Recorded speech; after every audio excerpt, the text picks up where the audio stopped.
Hi everyone, I'm Veeni Rakkar. Welcome back to my channel. I hope you all are doing well. I hope your study is going well. I'm going to start a new chapter, Organic Reactive Intermediates from Organic Chemistry.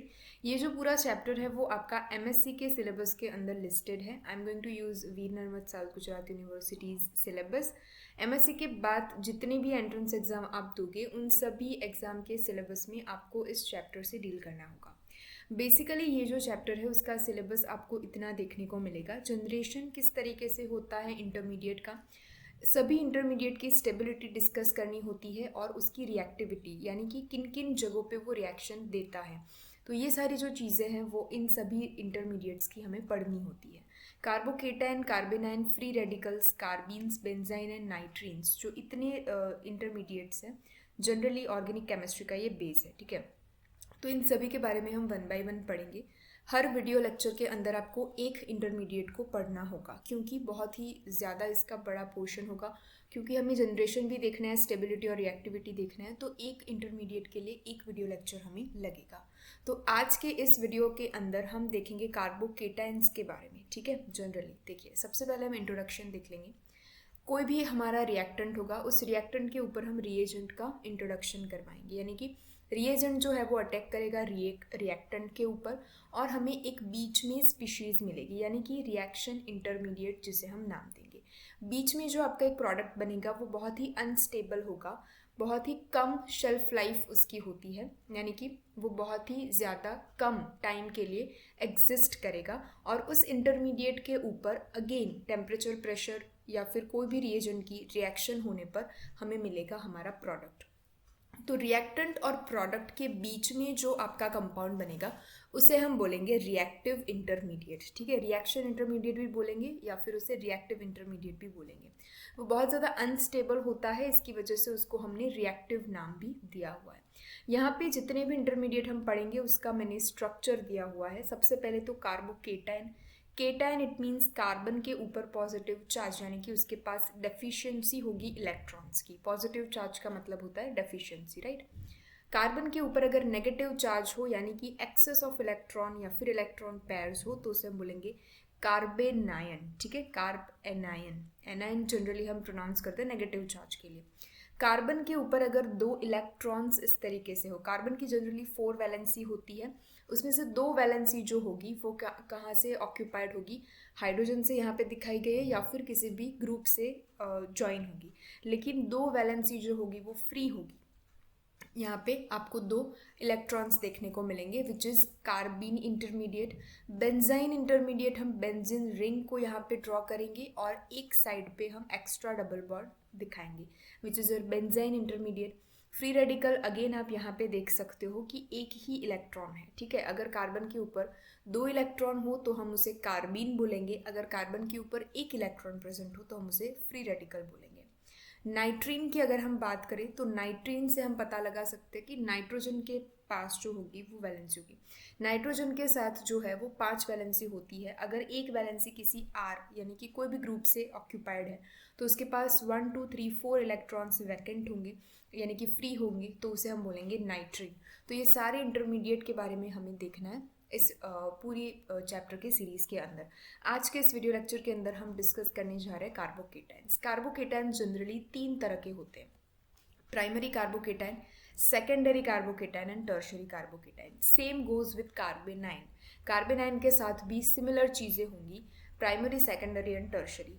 फ़र्क कहाँ पे पड़ेगा?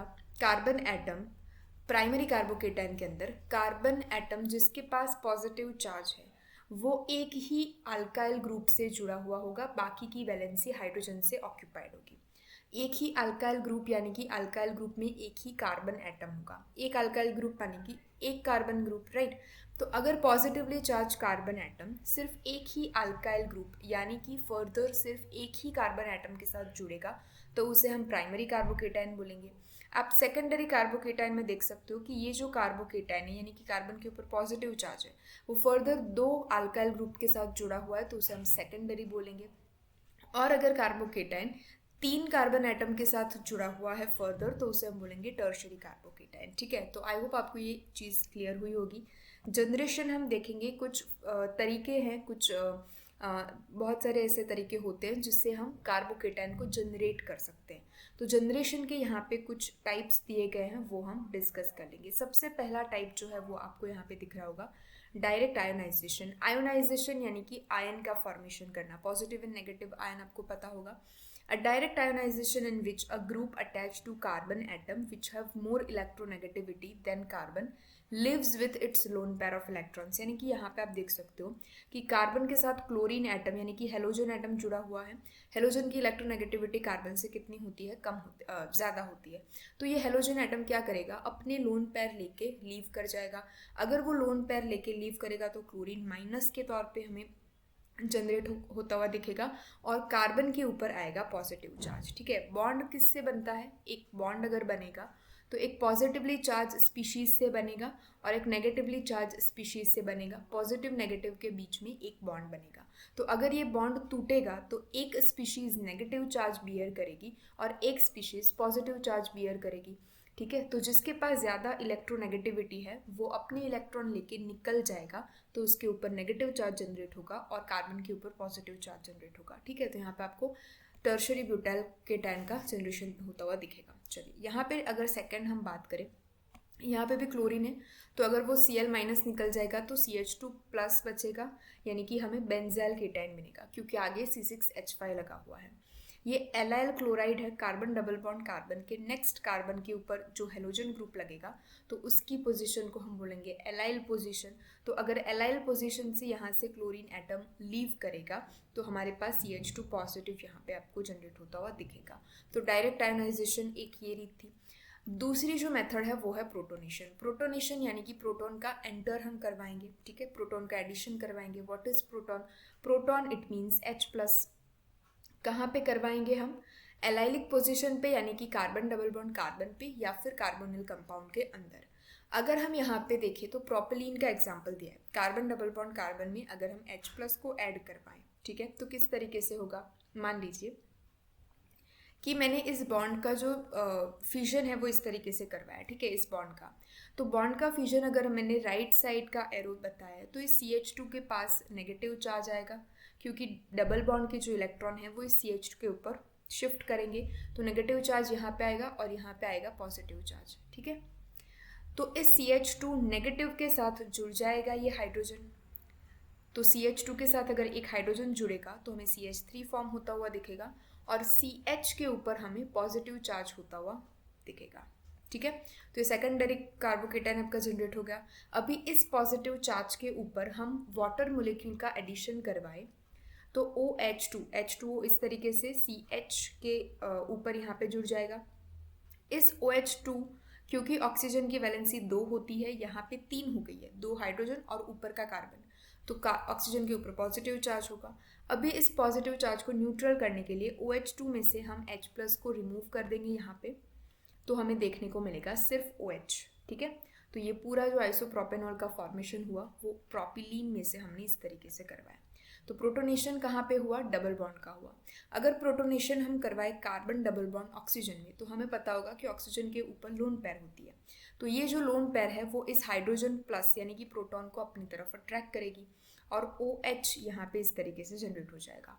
Oxygen की valency 2 होती है, यहाँ पे 3 हो गई क्योंकि डबल बॉन्ड के साथ कार्बन यानी कि 2 वैलेंसी और एक हाइड्रोजन के साथ जुड़ी, तो ऑक्सीजन के ऊपर हो गया पॉजिटिव चार्ज। अभी इस पॉजिटिव चार्ज को न्यूट्रल करने के लिए हमें कार्बन और ऑक्सीजन के बीच में जो डबल बॉन्ड है उसे हम तोड़ेंगे और बॉन्ड के इलेक्ट्रॉन हम ऑक्सीजन के ऊपर शिफ्ट करवाएंगे।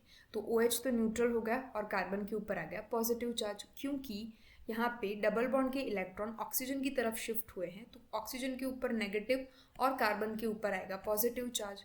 ऑक्सीजन के ऊपर ऑलरेडी पॉजिटिव चार्ज था तो पॉजिटिव और नेगेटिव न्यूट्रल हो गया और आपको यहाँ पे न्यूट्रल OH देखने को मिलेगा और कार्बन के ऊपर पसेस होगा पॉजिटिव चार्ज। तो यहाँ पे आपको देखने को मिल रहा होगा कार्बोकेटायन। अभी इस कार्बोकेटायन के ऊपर हम किसी भी न्यूक्लियोफाइल का अगर एडिशन करवाए, यानी कि मान लीजिए Y- का एडिशन करवाया, तो Y जो है वो कार्बन के साथ इस तरीके से यहाँ पे जुड़ जाएगा। ठीक है, तो प्रोटोनेशन हम करवाएंगे अनसैचुरेटेड कंपाउंड और कार्बोनिल कंपाउंड के अंदर। नेक्स्ट हम देखेंगे by the addition of acid to compound containing an oxygen atom of type O। Oxygen atom कितने कंपाउंड बियर करते हैं? एक तो alcohol, ester ethers acid and acid anhydride, ठीक है, forms carbocation when dissolved in acid solution. हम यहाँ पे प्रोटॉन का सोर्स के तौर पे ले रहे हैं एसिड कंपाउंड, ठीक है। एसिड कंपाउंड की हमने अल्कोहल के साथ अगर रिएक्शन करवाई तो क्या होगा, इस ऑक्सीजन के साथ हाइड्रोजन जुड़ जाएगा, क्योंकि ऑक्सीजन के पास होते हैं लोन पेयर। तो ऑक्सीजन के पास 2 हाइड्रोजन होंगे, एक आर ग्रुप है, ऑक्सीजन की वैलेंसी 3 हो गई, तो ऑक्सीजन के पास अब बचेगा पॉजिटिव चार्ज। अभी यहाँ से आप देख पा रहे होंगे 2 हाइड्रोजन मोलिक्यूल और एक ऑक्सीजन यानी कि H2O मोलिक्यूल रिमूव हो सकता है।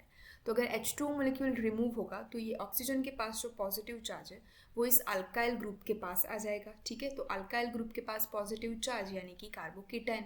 कोई भी अल्काइल ग्रुप अगर आप लो, मान लीजिए कि मिथाइल ग्रुप, तो CH3 होगा, तो CH3 के ऊपर होगा कार्बन और कार्बन के ऊपर पॉजिटिव चार्ज यानी कि कार्बोकेटाइन, ठीक है।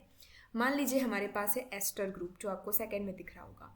इस सेकंड ग्रुप में जो एस्टर है उसका अगर हमने रिएक्शन करवाया एसिड के साथ, एसिड में से हमें मिलेगा प्रोटॉन, ठीक है, एसिड में से हमें मिलेगा प्रोटॉन। तो इस ऑक्सीजन के साथ जो R डैश जुड़ा है इसके साथ जुड़ जाएगा हाइड्रोजन, जो आपको यहाँ पे देखने को मिल रहा है। ये हाइड्रोजन है, ऑक्सीजन के साथ R डैश ऑलरेडी जुड़ा हुआ था, और ऑक्सीजन बेयर करेगा पॉजिटिव चार्ज क्योंकि उसकी वैलेंसी 3 हो गई है। नेक्स्ट स्टेप के अंदर ROH यहाँ से निकलेगा, ये R आप देख रहे हो, ये ऑक्सीजन और H यानी कि अल्कोहल यहाँ पे निकल जाएगा, और ऑक्सीजन यहाँ से जो बॉन्ड आपका टूटेगा तो ROH निकलेगा और कार्बन के पास आ जाएगा पॉजिटिव चार्ज, और डबल बॉन्ड ऑक्सीजन तो है ही, ठीक है। अभी क्या होगा, यहाँ से पूरा जो कार्बोनिल कंपाउंड है यानी कि CO वो रिमूव होगा, और R यानी कि अल्काइल ग्रुप के ऊपर आ जाएगा आपका पॉजिटिव चार्ज यानी कि कार्बोकेटाइन का जनरेशन होगा, ठीक है। तो इतनी चीज़ें समझ में आई। R और यानी कि अल्काइल और कार्बन के बीच में जो बॉन्ड था उसके इलेक्ट्रॉन्स कार्बन के ऊपर शिफ्ट होंगे, और कार्बन के ऊपर ऑलरेडी पॉजिटिव चार्ज है तो पॉजिटिव नेगेटिव क्या हो जाएगा, न्यूट्रल हो जाएगा। और क्योंकि जो इलेक्ट्रॉन है वो कार्बन के ऊपर शिफ्ट हुए हैं तो R के ऊपर आएगा पॉजिटिव चार्ज, ठीक है। अगर हम ईथर की बात करें तो यहाँ पे H+ कहाँ पे जुड़ेगा, ऑक्सीजन के लोन पेयर से अट्रैक्ट होगा, तो O और H आप यहाँ पे देख पा रहे होंगे, और ये पॉजिटिव। अगेन हम यहाँ पे ROH का रिमूवल करवाएंगे तो R के ऊपर आ जाएगा पॉजिटिव चार्ज, ठीक है। यहाँ पे हमने लिया है कार्बोक्सिलिक एसिड, ठीक है, उसके ऊपर हमने एसिड की अगर करवाई तो OH के पास होगा, हमारे पास ऑक्सीजन के पास लोन पेयर होंगे, तो इस ऑक्सीजन के साथ जुड़ जाएगा एक हाइड्रोजन। देखिए एक हाइड्रोजन ऑलरेडी था, एक हाइड्रोजन यहाँ पे जुड़ गया है, तो ऑक्सीजन के ऊपर आएगा पॉजिटिव चार्ज। नेक्स्ट स्टेप के अंदर हम यहाँ पे वाटर मोलिक्यूल जो है वो रिमूव कर देंगे। वाटर रिमूव करने पर कार्बन के ऊपर आ जाएगा पॉजिटिव, उसके साथ डबल बॉन्ड O जुड़ा था और उसके साथ R जुड़ा है, ठीक है। अभी क्या होगा, R और कार्बन पॉजिटिव के बीच का बॉन्ड टूटेगा, जो इलेक्ट्रॉन्स है वो कार्बन के ऊपर मूव करेंगे यानी कि कार्बन के ऊपर पॉजिटिव नेगेटिव न्यूट्रल हो जाएगा, और ये कार्बोनिल जो कंपाउंड है वो बाहर हो जाएगा। क्योंकि इलेक्ट्रॉन कार्बन की तरफ शिफ्ट हुए हैं तो R के ऊपर पॉजिटिव चार्ज आ जाएगा, तो यहाँ पे हमें मिलेगा R+ यानी कि हमारा कार्बोकेटाइन। तो इस तरीके से हम प्रोटॉन यानी कि एसिड के तौर पे हमने प्रोटॉन को लिया है, ठीक है, क्योंकि एसिड में से हमें मिलेगा proton, source of proton is acid, right. तो अगर हम प्रोटॉन का एडिशन करवाते हैं किसी भी ऑक्सीजन कंटेनिंग कंपाउंड यानी कि alcohol, ester, ether, carboxylic acid या फिर एनहाइड्राइड कंपाउंड, तो हमें इस तरीके से कार्बोकेटाइन जो है वो जनरेट होते हुए दिखेंगे, ठीक है। नेक्स्ट हम मूव करेंगे डीकम्पोजिशन के ऊपर। डीकम्पोजिशन ऑफ डाइजोनियम सॉल्ट अगर हम लें, किसी भी कंपाउंड के साथ अगर एमिनो ग्रुप जुड़ा हुआ हो तो उसे हम एमिनो कंपाउंड बोलेंगे। उसकी हम सोडियम नाइट्रेट और HCl के साथ रिएक्शन करवाएंगे विच इज डाइजोडाइजेशन रिएक्शन, तो NH2 ग्रुप कन्वर्ट होगा N डबल बॉन्ड NCl में विच इज डाइजो ग्रुप, ठीक है। N2Cl group is a Dizo group. अभी क्या होगा, क्लोरीन यहाँ से लीव करेगा, क्लोरीन अगर लीव करेगा, इस नाइट्रोजन के जो इलेक्ट्रॉन्स है वो यहाँ पे अगर शिफ्ट हो जाए तो यहाँ से क्योंकि इलेक्ट्रॉन नाइट्रोजन की तरफ गए तो यहाँ पे ट्रिपल बॉन्ड का जनरेशन हुआ, क्योंकि इलेक्ट्रॉन दूसरी नाइट्रोजन इस नाइट्रोजन के ऊपर शिफ्ट हो गए हैं तो इसके ऊपर पॉजिटिव चार्ज आ गया क्योंकि उसने इलेक्ट्रॉन दे दिए हैं, ठीक है। तो अगर इस तरीके का कंपाउंड होगा तो R और N के बीच में हमारा बॉन्ड टूटेगा और R के ऊपर आएगा पॉजिटिव चार्ज। नाइट्रोजन जो है वो अपनी इलेक्ट्रॉन यानी कि इस बॉन्ड के इलेक्ट्रॉन अपनी तरफ अट्रैक्ट करेगा, इलेक्ट्रॉन यानी कि माइनस, नाइट्रोजन के पास है पॉजिटिव, तो पॉजिटिव नेगेटिव हो जाएगा आपका न्यूट्रल, और N2 मोलिक्यूल जो है एज ए गैस निकल जाएगा और आपको मिलेगा R+, ठीक है। यहाँ पे आप देख सकते हो एनिलीन कंपाउंड हमने लिया है, जिसका अगर हम डाइजोटाइजेशन करवाएं एट 0 to 5 डिग्री सेंटीग्रेड तो हमें N डबल बॉन्ड NCl मिलेगा। यहाँ से क्लोरीन लीव करेगा और ये जो नाइट्रोजन के इलेक्ट्रॉन्स हैं वो इस बॉन्ड के बीच में शिफ्ट करेगा, तो हमें यहाँ पे ट्रिपल बॉन्ड दिखेगा। और नाइट्रोजन ने क्योंकि इलेक्ट्रॉन दे दिए हैं हमें N+ देखने को मिलेगा। अभी इस पूरे कंपाउंड में से N2 रिमूव होगा और यहाँ पे से अगर बॉन्ड टूटेगा तो हमें बेंजाइन इंटरमीडिएट यहाँ पे देखने को मिलेगा। ठीक है, सॉरी, कार्बोकेटाइन इंटरमीडिएट हमें इस तरीके से देखने को मिलेगा। ठीक है, तो डीकम्पोजिशन से हमने इस तरीके से देखा कार्बोकेटाइन का फॉर्मेशन। नेक्स्ट अगर हम मूव करें, ये स्लाइड थोड़ी सी धुंधली है, आई होप आपको ये अच्छे से दिख रही होगी। सिमिलर चीज़ें हैं जैसे हमने पहली स्लाइड के अंदर देखा आयोनाइजेशन। तो यहाँ पे आयोनाइजेशन जो है वो तृतीयक ब्यूटाइल फ्लोराइड, यहाँ पे ये जो फ्लोरीन है वो निकलेगा SbF5 के साथ। ठीक है, it is a very good way of formation of carbocation. SbF यानी कि एंटीमनी F5 के साथ अगर हम FSO3H का रिएक्शन करवाए, ठीक है, ये एक एसिड होता है, SbF5 का रिएक्शन करवाए तो इस फ्लोरीन एटम अटैच हो जाएगा SbF5 से और हमें SbF6- जो है वो स्पीशीज देखने को मिलेगी।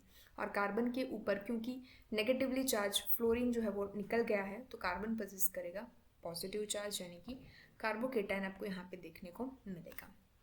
चलिए, तो इतना जो हमने देखा पहले से, direct ionization, protonation, addition of proton into oxygen containing compound, decomposition हमने देखा डाइजोनियम कंपाउंड के तौर पे, और ल्यूइस एसिड के साथ SbF5 जो होते हैं वो ल्यूइस एसिड होते हैं। तो ल्यूइस एसिड के साथ रिएक्शन करने पर हमें कार्बोकेटाइन किस तरीके से जनरेट होता है वो हमने कम्प्लीटली यहाँ पे देखा। अभी हम देखेंगे स्टेबिलिटी। देखिए, स्टेबिलिटी रिलेट करती है न्यूट्रलिटी से। कार्बोकेटाइन के ऊपर आएगा पॉजिटिव चार्ज, यानी कि कार्बन के ऊपर पॉजिटिव चार्ज है। इस पॉजिटिव चार्ज को आप जितना ज़्यादा न्यूट्रल कर सको, यानी कि जितना ज़्यादा नेगेटिव चार्ज दे सको, उतना ज़्यादा कार्बोकेटाइन की स्टेबिलिटी बढ़ेगी। समझ आए इतनी चीज़? कार्बोकेटाइन में कार्बन के ऊपर होता है पॉजिटिव चार्ज, जितना ज़्यादा आप इस पॉजिटिव चार्ज को नेगेटिव चार्ज दे के न्यूट्रल कर सको उतना ज़्यादा आप कार्बोकेटाइन की स्टेबिलिटी को अज्यूम करते हो। ठीक है, more the positive charge may be shared among nearly atom that greater will be the stability of the cation. क्या बोल रहे हैं ये चीज़? More the positive charge may be shared, यानी कि कार्बन एटम के ऊपर जो पॉजिटिव चार्ज है जितना ज़्यादा नियर बाय एटम के थ्रू शेयर हो जाएगा, यानी कि न्यूट्रल हो जाएगा, उतना ज़्यादा केटाइन की आपकी स्टेबिलिटी बढ़ेगी। ठीक है, कंसिडर फॉलोइंग फैक्टर। हम किस तरीके से स्टेबिलिटी को स्टडी करेंगे? हाइपर कॉन्जुगेशन के तौर पे, इंडक्टिव इफेक्ट के तौर पे और रेजोनेंस के तौर पे। ठीक है, सिंपल सी चीज़ है। हाइपर कॉन्जुगेशन बढ़ेगा तो कार्बोकेटाइन की स्टेबिलिटी बढ़ेगी, रेजोनेंस बढ़ेगा तो कार्बोकेटाइन की स्टेबिलिटी बढ़ेगी। प्लस आई इफेक्ट वाले ग्रुप अगर कार्बोकेटाइन के साथ जुड़ रहे हैं तो कार्बोकेटाइन की स्टेबिलिटी इंक्रीज होती है। -I वाले ग्रुप अगर कार्बोकेटाइन के साथ जुड़े हैं तो कार्बोकेटाइन की स्टेबिलिटी डिक्रीज होगी। किस तरीके से होगी वो हम नेक्स्ट स्लाइड के अंदर डिस्कस करेंगे। चलते हैं हाइपर कॉन्जुगेशन पे। हाइपर कॉन्जुगेशन के अंदर more the number of hydrogen atom greater is the stability of carbocation. तृतीयक कार्बोकेटाइन जो होता है, टर्शरी कार्बोकेटाइन, वो बहुत ज़्यादा स्टेबल होता है हमेशा के लिए। आप हाइपर कॉन्जुगेशन देख लो, इंडक्टिव इफेक्ट देख लो, रेजोनेंस देख लो, कहीं पे भी अगर आपको टर्शरी, सेकेंडरी, प्राइमरी कार्बोकेटाइन की कंपैरिजन करने को बोले कि स्टेबिलिटी किसकी ज़्यादा है, तो टर्शरी कार्बोकेटाइन की स्टेबिलिटी सबसे ज़्यादा होगी, देन सेकेंडरी, देन प्राइमरी। क्यों? वो हम यहाँ पे हाइपर कॉन्जुगेशन के तौर पे देखेंगे। हाइपर कॉन्जुगेशन यानी कि मोर नंबर ऑफ हाइड्रोजन उतने ज़्यादा हाइपर कॉन्जुगेटिव फॉर्म्स बनेंगे। यहाँ पे आप हाइड्रोजन एटम कितने देख रहे हो? देखिए, कार्बन के पास पॉजिटिव चार्ज है, उसके साथ जुड़े हुए 3 कार्बन एटम यानी कि अल्फा कार्बन एटम के पास जितने भी हाइड्रोजन है, अल्फा हाइड्रोजन है, उसे हम काउंट करेंगे। यहाँ पे 3, यहाँ पे 3, 6 और ये वाले 3 यानी कि 9।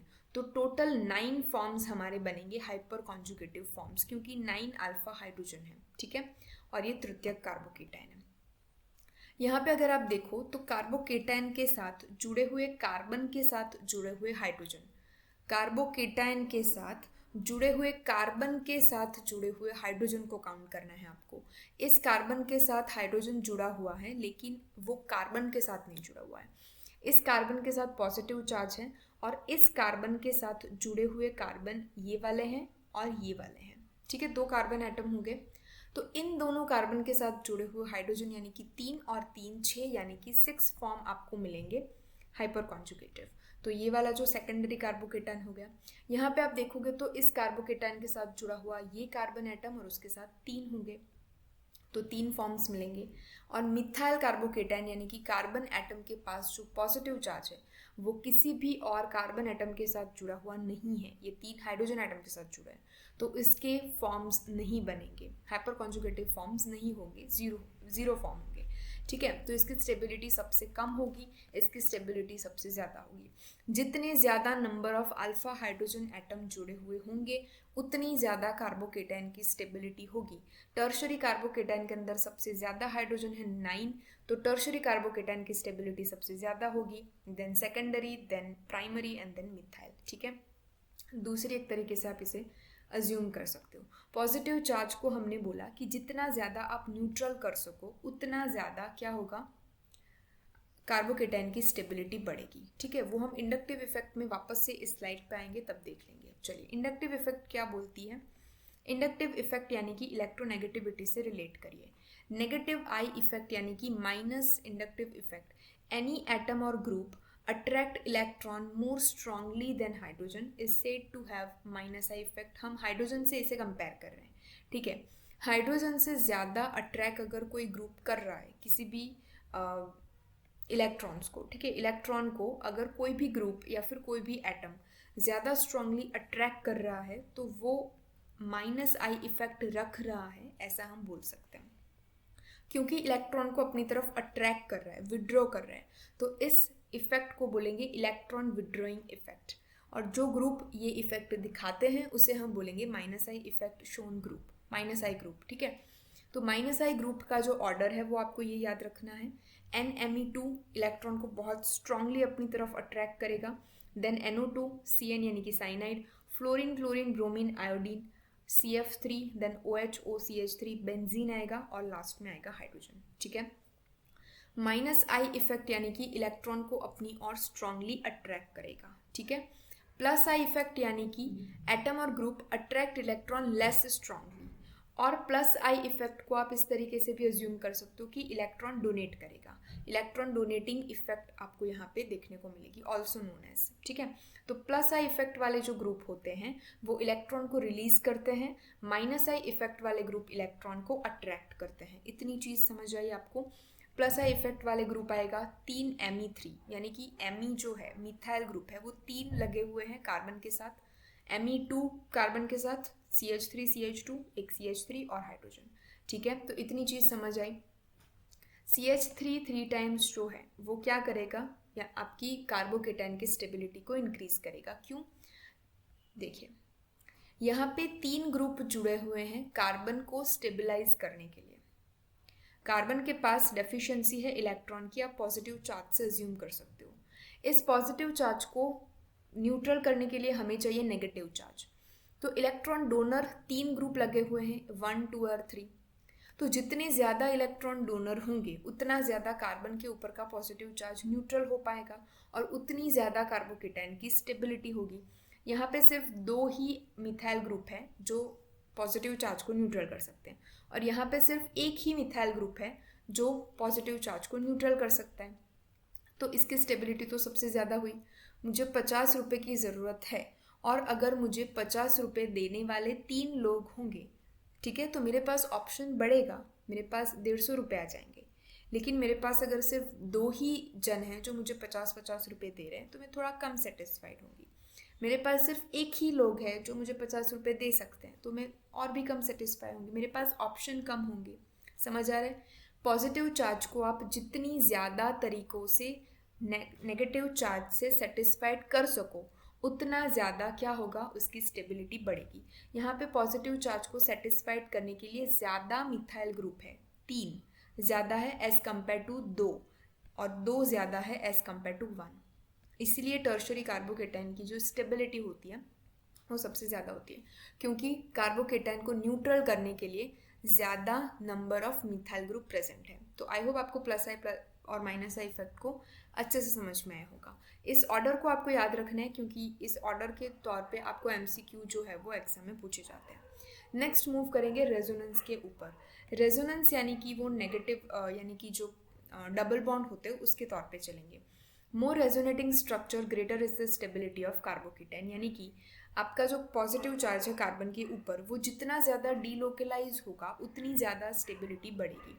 मोर कॉन्जुगेशन होगा, यानी कि डबल बॉन्ड जितनी ज़्यादा होंगे, greater number of resonating structure आपको देखने को मिलेंगे, और greater is the stability of carbocation.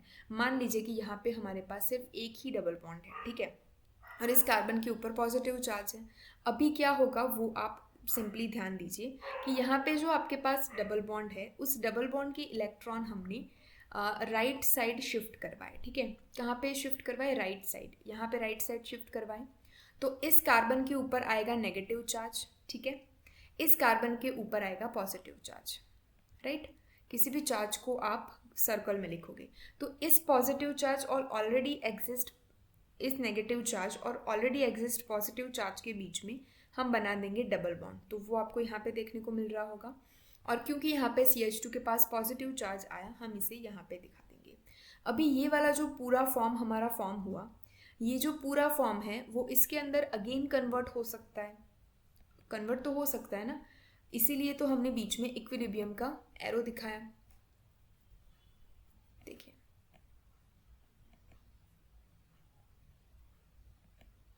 यहाँ पे आप देखिए, अगर ये आपके पास CH और CH2 के बीच में डबल बॉन्ड है तो इस बॉन्ड के इलेक्ट्रॉन को अगर हम इस तरीके से शिफ्ट करवाएं तो इसके पास नेगेटिव चार्ज आएगा, और इस नेगेटिव चार्ज और इस पॉजिटिव चार्ज के बीच में डबल बॉन्ड बन जाएगा। और यहाँ पे क्योंकि electron left hand side move करे तो इस कार्बन के ऊपर पॉजिटिव चार्ज आ जाएगा, तो आपको वापस से ये वाला कंपाउंड मिल जाएगा। तो ये दोनों क्या होंगे? एक दूसरे में इंटर कन्वर्जेबल होंगे। अगर दो डबल बॉन्ड होंगे तो हम ज़्यादा उसके अंदर रेजोनेंस दिखा पाएंगे। तो जितने ज़्यादा नंबर ऑफ रेजोनेटिंग स्ट्रक्चर होंगे उतनी ज़्यादा कार्बोकेटाइन की स्टेबिलिटी बढ़ेगी। नेक्स्ट मूव करेंगे रिएक्टिविटी पे। रिएक्टिविटी कार्बोकेटाइन की न्यूक्लियोफिलिक रिएक्शन देखने को मिलेगी, एलिमिनेशन रिएक्शन देखने को मिलेगी, और रीअरेंजमेंट देखने को मिलेगी। स्पेशली रीअरेंजमेंट में हमने एग्जाम्पल लिया है पीनाकॉल रीअरेंजमेंट का, वो हम देखेंगे। चलिए, सबसे पहले तो हमारे पास कार्बोकेटाइन बनाने का एक मेथड यहाँ पे आपको दिखाई दे रहा है। NH2 यानी कि एमिनो ग्रुप को कन्वर्ट करा है डाइजो ग्रुप में, और डाइजो ग्रुप में से N2 का रिमूवल करके हमने बना दिया कार्बोकेटाइन, ठीक है। अब इस कार्बोकेटाइन की जो तीनों रिएक्शन है वो इस स्लाइड के अंदर एक ही साथ दिखा दी गई है। एलिमिनेशन रिएक्शन यानी कि H+ प्रोटॉन को हम एलिमिनेट करेंगे। प्रोटॉन का एलिमिनेट अगर हम यहाँ से करेंगे CH2 के, तो इस CH के बीच में आएगा नेगेटिव चार्ज, ये पॉजिटिव चार्ज है, तो इन दोनों के बीच में आ जाएगा डबल बॉन्ड, ठीक है। तो एलिमिनेट होने पर हमें अनसैचुरेटेड कंपाउंड देखने को मिलेगा। रीअरेंजमेंट अगर हम करें तो किस तरीके से कर सकते हैं? ये हाइड्रोजन इस CH2 के पास अगर चला जाए, ठीक है, रीअरेंज होके, तो यहाँ पे देखिए CH2 के पास हमारे पास पॉजिटिव चार्ज था। इस हाइड्रोजन एटम को अगर हम इस CH2 के पास कन्वर्ट करवा दें तो यहाँ पे आपको CH3 देखने को मिलेगा, और जहाँ से हाइड्रोजन H+ निकला है वहाँ से आपको CH के ऊपर पॉजिटिव चार्ज देखने को मिलेगा, ठीक है। अभी इस पॉजिटिव चार्ज को हम क्या करेंगे? H2 के साथ कन्वर्ट करवाएंगे, तो यहाँ पे OH2 का जनरेशन होगा, क्योंकि ऑक्सीजन के ऊपर पॉजिटिव चार्ज होगा, हाइड्रोजन को रिमूव कर देंगे और हम यहाँ पे OH को डाल देंगे, ठीक है। तो ये रीअरेंजमेंट की प्रोसेस हुई। H2O यानी कि न्यूक्लियोफिलिक एडिशन अगर हम करवाएं तो किस तरीके से करवा सकते हैं वो आप देखिए। क्योंकि कार्बन CH2 के पास पॉजिटिव चार्ज है, ठीक है, तो CH2 के पास पॉजिटिव है तो H2O के अंदर H+ और OH- दो आयन होते हैं। पॉजिटिव अट्रैक्ट करता है नेगेटिव को, तो H+ और OH- में से OH- जो है वो CH2+ के साथ यहाँ पे बॉन्ड बना लेगा, और आपको क्या मिल जाएगा? अल्कोहल कंपाउंड मिलेगा। तो न्यूक्लियोफिलिक एडिशन हम करवा सकते हैं, रीअरेंजमेंट करवा सकते हैं, और एलिमिनेशन रिएक्शन करवा सकते हैं।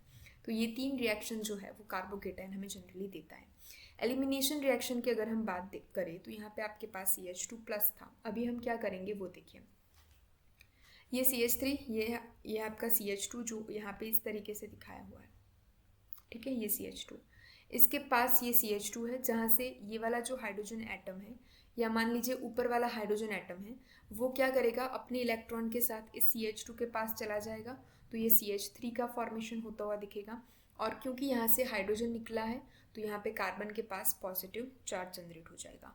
अभी हम स्ट्रॉन्ग बेस के साथ अगर रिएक्शन करवाएं, बेस का काम होता है OH माइनस को डोनेट करना, तो OH माइनस अगर हम यहाँ पे रिएक्शन इसकी करवाएं तो क्या करवाएंगे, देखिए यहाँ पे अगर OH माइनस अगर हम इसके साथ जोड़ दें प्लस के साथ, ठीक है, तो ये नेक्स्ट स्टेप के अंदर ये जो है OH माइनस वो और इस CH2 का H, तो ये H2O के तौर पे दूर होगा और CH और CH के बीच में बन जाएगा डबल बॉन्ड, तो वो आपको यहाँ पे डबल बॉन्ड फॉर्म होता हुआ दिखेगा। ठीक है, क्योंकि यहाँ से चला गया आपका एक हाइड्रोजन, तो यहाँ पे नेगेटिव चार्ज आएगा। ऑलरेडी यहाँ पे CH पॉजिटिव, यहाँ पे से अगर OH माइनस जाएगा तो CH के ऊपर पॉजिटिव चार्ज आएगा, तो पॉजिटिव नेगेटिव के बीच में बनेगा डबल बॉन्ड, तो यहाँ पे आपको डबल बॉन्ड का जनरेशन होता हुआ दिखेगा। तो एलिमिनेशन रिएक्शन में हम अनसैचुरेटेड कंपाउंड का फॉर्मेशन करवा सकते हैं। नेक्स्ट अगर हम देखें मैकेनिज्म ऑफ पीनाकॉल रीअरेंजमेंट, ठीक है, पीनाकॉल हम किस कंपाउंड को बोलेंगे, कार्बन एटम, आप इस चीज़ को ध्यान रखोगे जो मैं यहाँ पे रेड कलर से सर्कल कर रही हूँ, एडजेसेंट कार्बन एटम यानी कि पास पास अरेंज हुए दो कार्बन एटम के ऊपर सिमिलर ग्रुप यानी कि OH माइनस, ठीक है, OH ग्रुप दोनों कार्बन के ऊपर अगर लगे हुए हो तो उस कंपाउंड को हम बोलेंगे पीनाकॉल। उससे बनने वाला पीनाकॉलन यानी कि ये वाला कंपाउंड, जहाँ पे आपको देखने को मिलेगा C डबल बॉन्ड O, ठीक है, किस तरीके से देखने को मिलेगा वो हम नेक्स्ट इस पूरे मैकेनिज्म को एंड होते हुए देखेंगे। पीनाकॉल किसे बोलेंगे वो आपको यहाँ पे क्लियर होना चाहिए। एक कार्बन एटम होगा, उसके तुरंत नेक्स्ट दूसरा कार्बन एटम होगा और इन दोनों कार्बन एटम के पास एक एक वैलेंसी जो है वो OH ग्रुप से ऑक्यूपाइड होगी।